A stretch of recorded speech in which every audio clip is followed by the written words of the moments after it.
might be suffering. So this selfishness that President Macron has been talking about, Angela Merkel has been talking about, Chancellor Angela Merkel, and the UN chief, President Macron said that selfishness of nations only looking after their own interests, because patriotism is exactly the opposite of nationalism. So this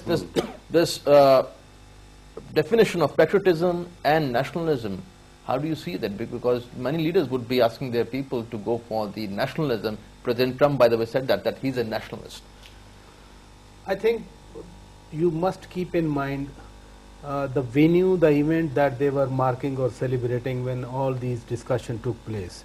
That it was 100 years of closure of a great war, and which we called World War I. Yes. World War I. That the destruction was at a massive scale. That the world has never seen that much countries engaged in a war, and that's why it's called World War. You know. So first of all, the official briefing or interaction, some papers from history, that was in their mind, that when he is saying nationalism or patriotism, because the First World War, again, among the major powers from the beginning, Austria-Hungarian Empire, big empire at that time, and Austrian prince was killed, Ferdinand. Then the war broke out. First World War and Treaty of Versailles, the unfairness meted out to Germany gave a way to the Second World War, obviously. Then they tried Marshall Plan from United States, and then events leading to the today's European Union. This is all their struggle.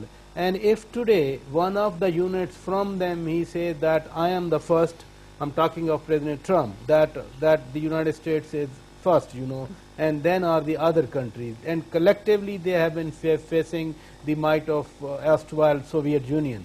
So this all is in their mind. When they talk of disorder mean the almost 60-70 years order that they were together, they were facing a might, and now what's happening again? For example, Crimea, you know, that the Russians took back without even a single, you know, skirmish on their borders. They have taken the revenge of more than 100 years, you know.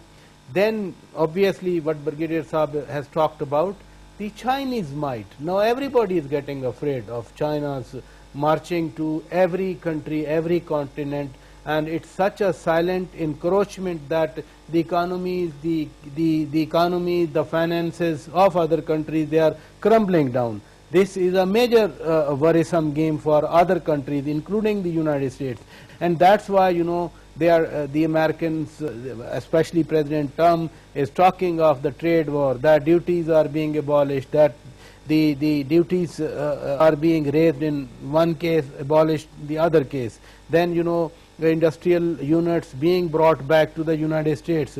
But these measures, can they stop the Chinese in their further encouragements, especially when BRI or CPEC and other initiatives, they become a success sooner or later? Right. So, Dr. Yamin, my question is,